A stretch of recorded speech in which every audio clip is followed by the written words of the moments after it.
Momos TV. Ratnapuri एक सुंदर गांव था। उस गांव में एक रामाजिनू रहता था।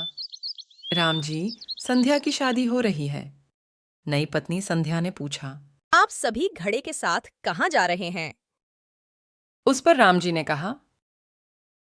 संध्या पास के गांव के एक तालाब से पानी लाने जा रही है। संध्या ने वह मांगा। क्या इस गांव में पानी नहीं है? हाँ बहू, हमारे शहर में गर्मी का मौसम है, लेकिन हमें पानी नहीं मिलता। लेकिन काफी देर तक पानी नहीं मिलने से हम लोग ऐसे ही परेशान हो रहे हैं। यह सुनकर संध्या को बहुत दुख हुआ, लेकिन मन ही मन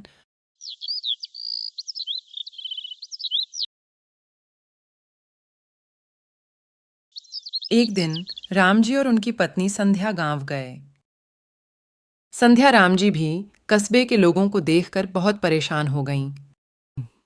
संध्या ने अपने पति से पूछा। क्या वे नदियों और तालाबों की सफाई नहीं करेंगे? इस बारे में राम जी ने कहा। बारिश के मौसम में यहाँ बारिश होती है और नदी के तालाब में इतना पानी होता है। मुझे बताओ कि गांव वाले आगे क्या करेंगे? संध्या।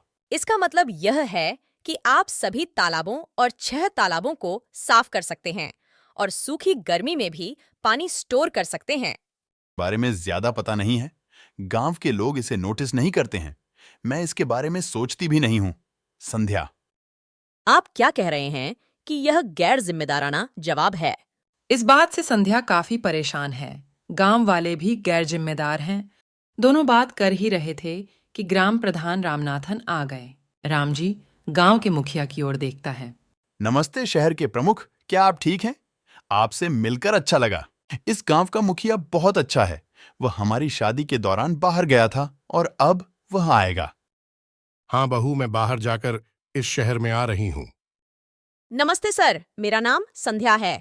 बेशक आपको हमारे घर आना होगा और पार्टी करनी होगी और हम आपकी शादी में शामिल नहीं हो सकते।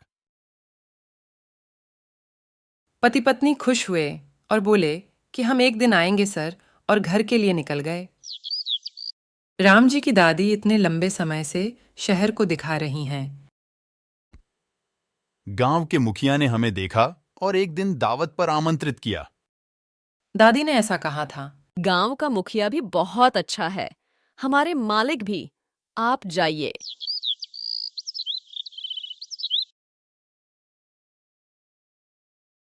अगली सुबह राम जी पानी लाने के लिए पास के एक गांव में गए।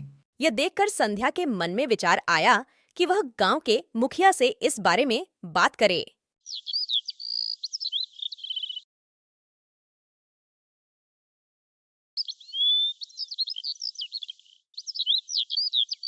एक दिन राम जी और संध्या गांव के मुखिया के घर पार्टी के लिए गए।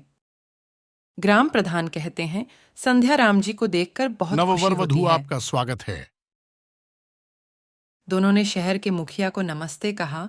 मुझे आपसे मिलकर खुशी हुई। सर, अगर मेरी पत्नी मुझसे किसी महत्वपूर्ण बात के बारे में बात करने के लिए कहती है, तो क्या आप पूछेंगे कि क्या आप ऐसा करना चाहेंगे? गांव के मुखिया रामनाथन अय्या ने पूछा।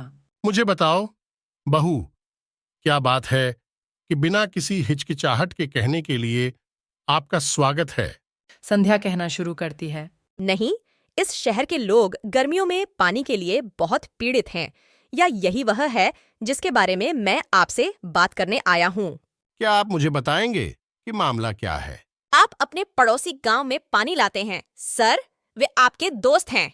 गांव के मुखिया ने ऐसा कहा। शहर के मुखिया मेरे करीबी दोस्त, यहाँ तक कि रिश्तेदार भी मुझे बताते हैं कि क्या बात है। मान महोदय, मेरे पास एक विचार है, और यदि आप उस विचार को सुने तो गांव के लोग पानी प्राप्त करने में बिना किसी कठिनाई के रह सकते हैं। मुझे वहां से पानी लाने का एक रास्ता पता है सर। गांव के लोगों के लिए यह जरूरी नहीं है कि वे उस जगह से जाकर पानी ले जाएं। शहर के प्रमुख और उसके दोस्त ने पूछा कि कैसे। हाँ संध्या, मुझे बताओ कि मुझे बहुत दिलचस्पी है। मुझे बहुत सारे बड़े बांस चाहिए और मैं बांस लेने और तालाब में जाने जा रहा हूँ। कृपया उस गांव के तालाब में मेरी मदद करें, आप सब। हम गांव के तालाब के पास बहुत सारे बांस ले आए। गांव को तालाब में बांस के पाइप की तरह पीटना पड़ता है। बांस के जरिए पानी गांव में पहुंचा और गांव के लोग इसे देखकर खुश हो गए। संध्या राम जी, आपका बहुत बहुत धन्यवाद। Subscribe for Boo Boo's TV.